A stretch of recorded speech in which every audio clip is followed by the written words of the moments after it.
Yo, yo, yo, little fellow checking in. I'm coming back, man. Giving y'all an update on what's been happening. I put a video out earlier about can you drive down with bad sensors in your truck. And I got an update for y'all. It's information, and the reason why it's update in the video I posted earlier is because I wanted to show y'all actually what did I taken off, what I replaced, what I bought, what it cost.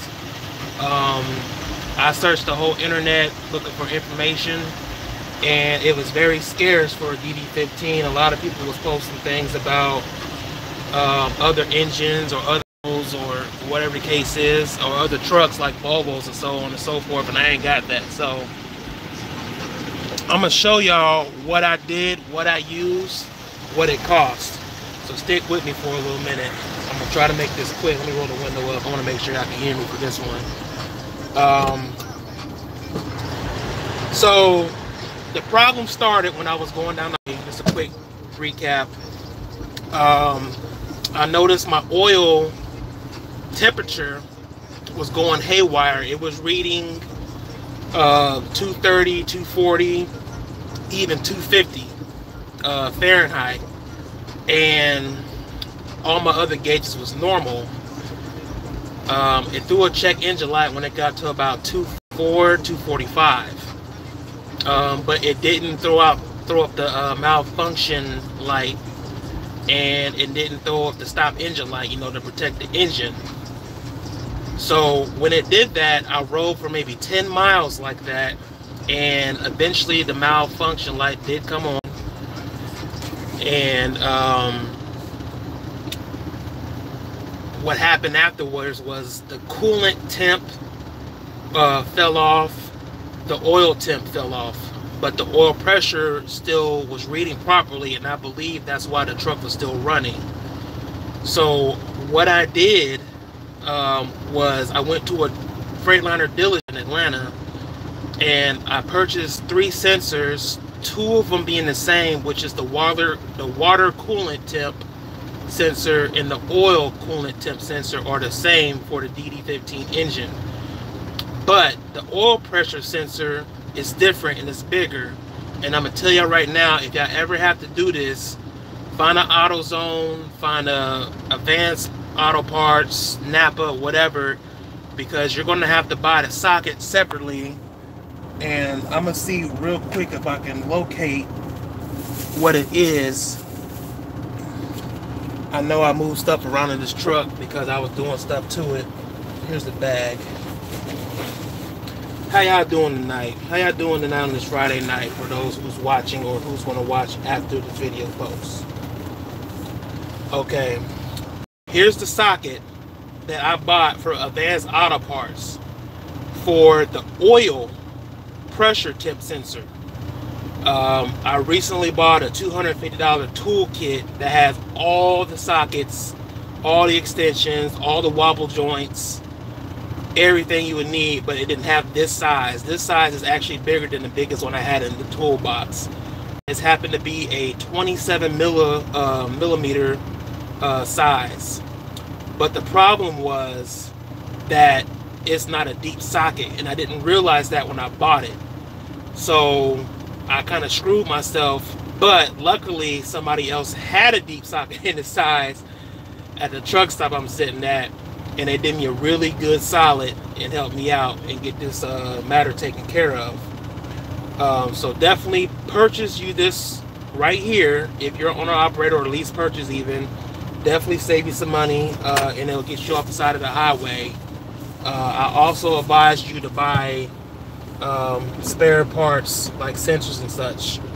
So I'm trying to grab the ones that I've taken off right now, and it's messy. So one of the things I know is about the oil pressure gauge, even though it didn't throw a code for the oil pressure, when I opened the engine on the driver's side, you can see oil all over that sensor. It's located at the front on the driver's side, by the top of the head, and there's 2 of them right next to each other. and the one on the right closest to the firewall is the oil pressure. The one that's closer to the radiator is the oil temp. Now here's the part right here. This is the headache right here. See how big that is? This, trust me, you buy a tool set, I don't care what tool set you buy, you will not get this size socket, and that's the one I just showed you beforehand. It is oil. I don't know if you can see it on my finger. It's still dirty, so it was like drenched in oil, and that's how I know it needed to be replaced. I wonder if I can sit my phone down somewhere, maybe on my steering wheel. I got my engine running right now because I'm trying to get something to happen here. So if it moves a little bit, just vibe with me. This here is the oil temperature sensor right here. Notice how I got a little stem on it and this one doesn't. So like I said, the oil temp and the water cool temp is the same sensor on DD15s. I know a lot of y'all lease purchase, I know a lot of y'all buy y'all first trucks and typically get Cascadias. Around this time around, it will typically be a DD15, but you know, each his own. So I wanted to know what these are. These sensors are less than 30 bucks a piece. Definitely worth it, definitely a must-have. One of the things I did not know that I'm willing to show y'all, or willing to tell y'all, is that these had little thin washers right here on both of these, and I didn't know it. I already changed this one without knowing it. I didn't see it fall to the ground when it was taken off, but I saw it when I took this off, because when you take off the oil temp sensor, it leaks a little bit of oil out the engine, less than a quart. It leaks out about less than a quart, depending on how fast you take it off and then put the new one on. You know, it's completely up to you, but be ready if you do change this on the side of the road or at a truck stop or at home or whatever. It's going to leak oil, so you might want to have a pan or something ready. So I replaced the oil pressure sensor first, and when I did, it got rid of the check engine light. When I did that, I still had a code for the oil temperature sensor, which I still do now. I'll get to that in a second. So I replaced the oil temp sensor too, because this is what went haywire first. Now I also got a code for the water coolant sensor, but that wasn't acting up until the oil temperature or the oil temp sensor fell off. So I did not replace that one, but I did buy one for it. So I'm gonna flip this around and I'm gonna show you my code. Now, even though that I replaced it, see how the check engine light is gone, but I got two current codes still showing. So I put a brand new oil temperature sensor, but it's still running that code and saying to service it. And I still got the coolant temp sensor showing, but I know it's not bad. I just know it was faulty because the other sensors were bad. And all it takes is one sensor to go bad to throw a false code on the engine. So I'm just going to show you the codes, the diagnostic codes it throws. I don't know, everybody's Cascadia got the setup like mine where it shows you the code and the problem. So I'm just showing that with you right now. Oh, I think one of them just cleared. So no. Okay. And the oil temperature sensor is this code here. So I'm gonna let y'all soak that in, and I'm gonna go back. Now I just did a recent oil change last night. I'm letting it idle because it was cold, so I'm over here monitoring what it's doing, even though it's still showing active codes. See, it's still showing the active 2. I don't have the computer system to plug into the EGR or ECM to clear the codes after I fix the problem, so I'm just gonna have to wait till the computer cycles around and auto fix itself. So yeah, that's my mileage, 660, 622. So right now you see the oil temp on the left is 140, well, 147, 149 or whatever, and then on my actual gauge, my water temp is right at 150. So they're each about the same. Now, you typically want them to be around the same, so once they get up to operating temperature, your water coolant would typically be about 185 to 200, and that depends if it's regenerating or not. If it's regenerating, you can tell because it'll read over to about at 200 or just a little over it if you're going on a highway. That's how you can tell if it's regenerating, especially if the passenger side of the floor is hot. But you see how they're right at each other, 149 and 150. So I know I fixed the problem. I just haven't cycled the ECGR or the ECM, haven't cycled through enough for it to know that I fixed the problem. But man, I tell you, when you fix something so small, so little, it makes such a huge difference. I can't wait to see how it runs tomorrow when I'm under a load, because maybe for the past year I noticed my oil coolant temp was running about 225 and my water coolant temp was about 185 to 200. And I was told that they're typically supposed to be really close to each other, but I thought 20 to 30 degrees difference is kind of a little off. So maybe that was my oil temp sensor slightly, slowly going bad. And then, after my truck's been sitting and so on and so forth, that's all it took for it to go bam out the window. And then, I caught it right when it happened, and I was on it. I was on top of it. Even though I'm down right now as far as, in behind maintenance, you still got to be on top of it and try to do what you can. I could have went to a dealer and had to put it on, but they would have charged 150 or whatever they charge an hour to do the same thing I can do with my own tool set. That socket I showed you for the oil pressure, $8. Spent $8, even though it's the wrong one. I know the deep socket version of it ain't that far off. So $8, and if you have your own tool set, will save you at least $150 in labor. I'm not sure if they charge by the book, especially if you change more than one thing. They might try to add it up or stack it on top of each other. Plus diagnostics. So diagnostics, like I said, runs $200-300 right out the door. So you plan that plus the sensor prices if they have an upcharge on it. And then after that, you're paying for the labor. So by the time you go out the door, you might be $400 or $500 down for something that I just literally spent $110 to fix. I said $1 saved is $1 earned out here. We got to keep rolling. I'm just fortunate enough that it happened at the right place, or it happened at the right time, or I had the right resources, or I took the right risks. I delivered my load on time today. For those who watched my video earlier, it did mess my reload up, but at least it can load tomorrow on a Saturday. It don't pay much, mind you. I'm doing van right now temporarily until I get back to flatbed after my ankle heal. I seen somebody posted a comment about what I do about the one box.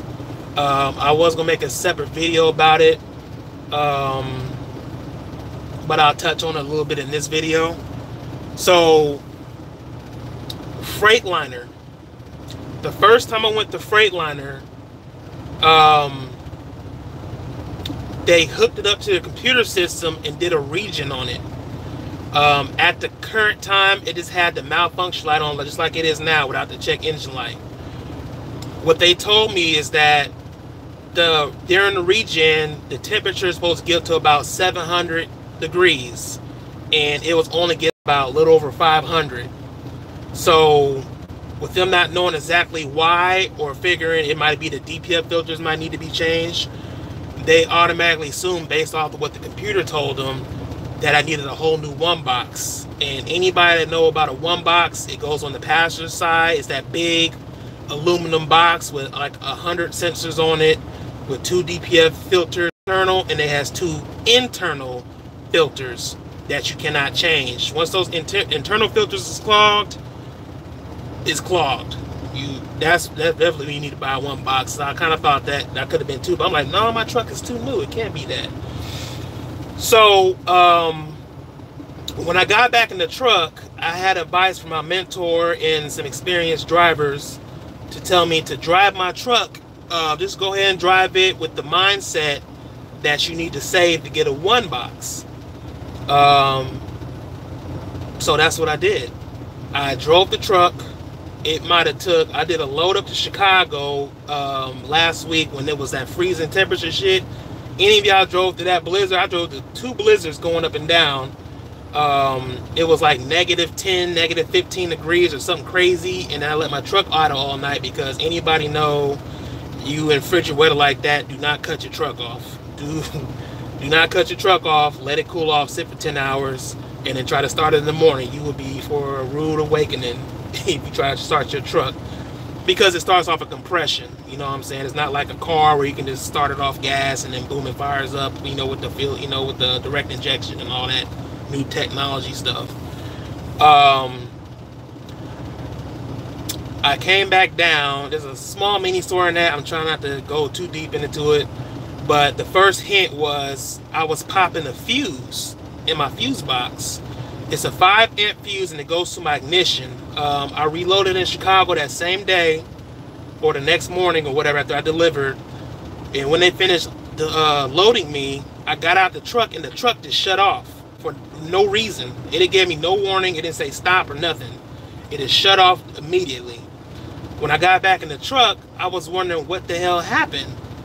So when I go to start it up again, it didn't click. Like I didn't hear the starter. And mind you, I just put a new starter on it too. Like this is stuff that I know that I replaced personally and it's not working. So process of elimination, it got to be something else.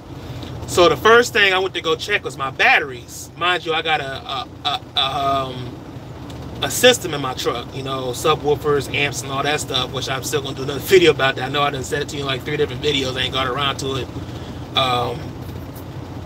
So I went to my battery box. I disconnected all the positive cables. First, I checked them for corrosion. Now, I got tips from experienced drivers, once again, to always carry some baking soda on you. You know, it eats up the corrosion. I also carry a toothbrush on me. And it's much better to keep a battery cleaner, the little thing you put over the terminals. You can just twist it and it cleans off the terminals, get the corrosion off. I don't have one yet, but I'm definitely going to buy one of those. So I used a toothbrush. I didn't have baking soda, so I used the next best thing. You wouldn't believe it. I used some Arm & Hammer toothpaste, same stuff I brush my teeth with, because it has baking soda in it. So I actually cleaned off the positive terminals with that, or you can use a can of Coca-Cola. I know y'all seen some of these videos on social media where you use Coca-Cola and it eats up, you know, corrosion and rust and whatever. So if you don't want to keep baking soda in your truck, keep a can of Coke. A can of Coke. I ain't trying to give y'all some ideas. I ain't trying to give y'all no ideas. I cleaned them, put them back together. Didn't solve the problem. Next thing I did, I went to the fuse box under the hood. You know, we got a fuse box under the hood in these DD15s, and there's also a master fuse box behind the glove box. If you take out those 4 bolts and then pull out the glove box, there's another master fuse box back there.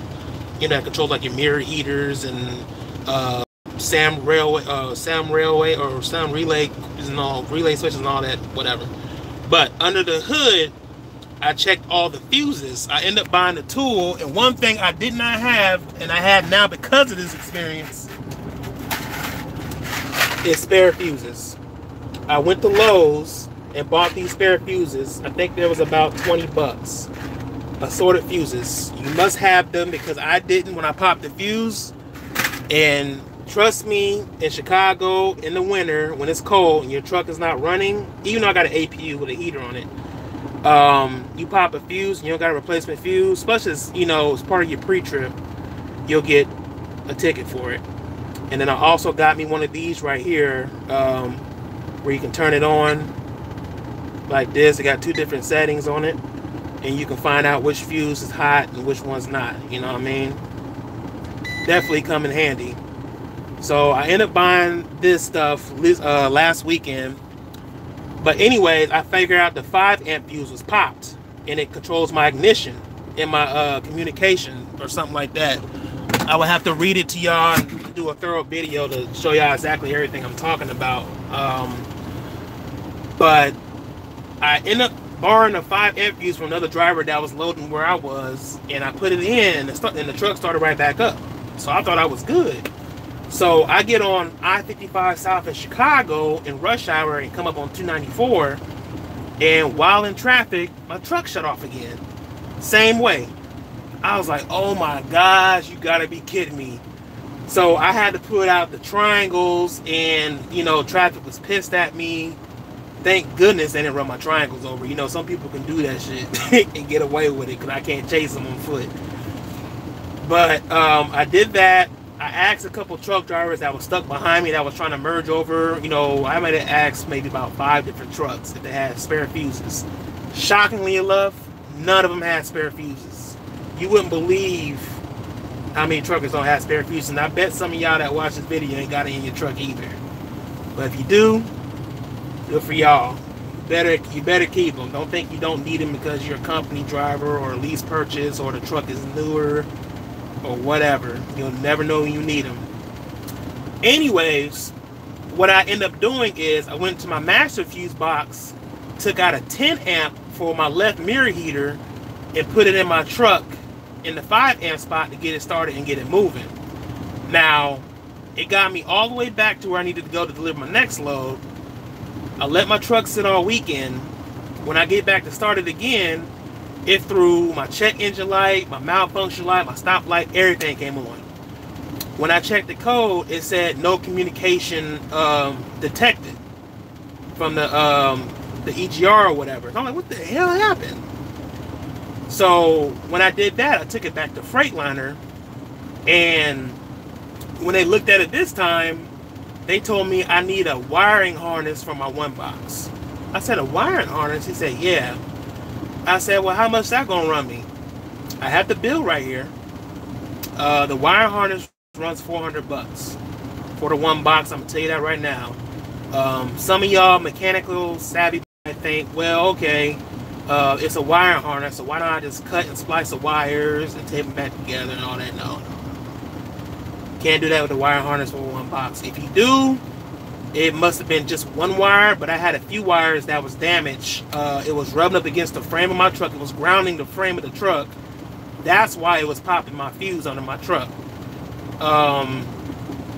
So the parts that much, if you're savvy and change it to yourself, do it. But it takes a day, according to Freightliner. But the labor is insane. The labor Freightliner charged me is $1,500 for labor.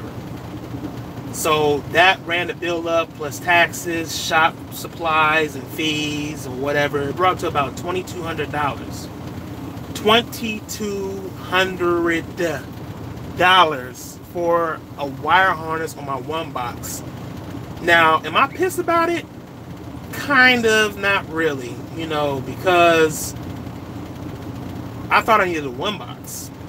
That's $8,000, $9,000, $10,000.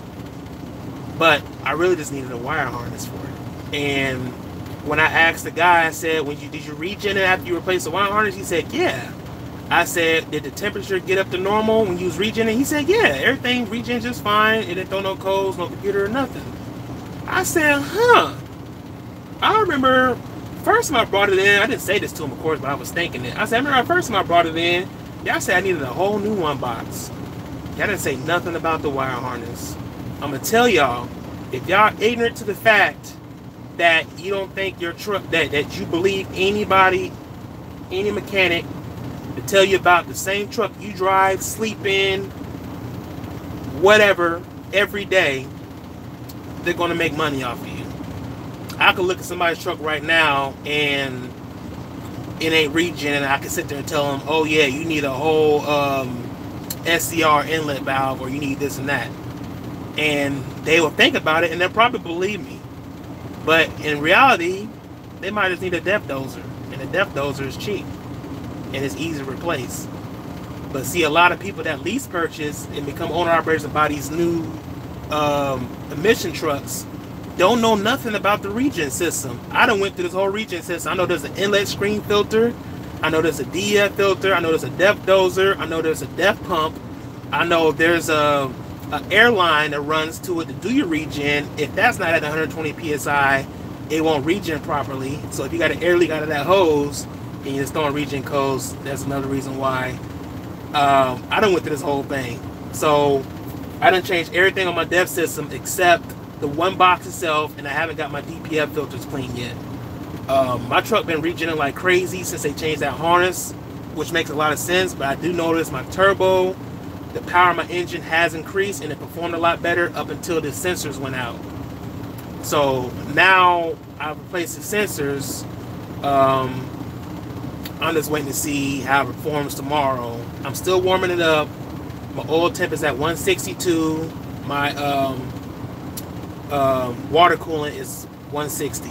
So they're still close together as it's warming up. My oil pressure started at 55 at a cold start. Now it's down to about 20 psi at idle. So everything's pretty good. There's a lot of other stuff that I'm paying attention to, like the O-ring, the oil feeding tube, other stuff I'm thinking about. So I got a lot of stuff in my mind as far as maintenance with this truck. I definitely try to stay up on it and do all the research I can. I got a really good experienced truckers that I communicate with on a daily basis, and then my mentor, the guy that I work with, he owns a fleet of trucks, and he's more knowledgeable about a DD15 than I am, and I sit back and watch him and hear some mechanics work on things too. So yeah, yep, Scream Dan, you're actually right, man. What's up, Jacob? I'm currently in Georgia right now, man. I actually didn't get stuck literally, but I would have if I didn't deliver this load today. Boy, I tell you, that time difference kill you. But I just wanted to give y'all an update on that. Hope y'all take something from this informational video. People, anytime in the future that YouTube's or Google's DD15 or sensors or oil temp or whatever, hopefully this pop up. It helps you out, makes your life a lot simpler, because like I said, trucker forum, Reddit, places, sources like those, it was hard to really piece together what was going on with this truck. It just took somebody that knew more about this truck than me to really give me the inside of what I should do, and I did it on my own, and I had help, but I did do it on my own as far as taking the risk and buying the part and delivering the load and stuff like that. I did a lot of the footwork, so I'm actually proud of myself. I'm gonna pat myself on the back, and hopefully we get out here and make some more money, because I definitely need to make some back. This van freight isn't paying as much as flatbed freight was. There is a difference.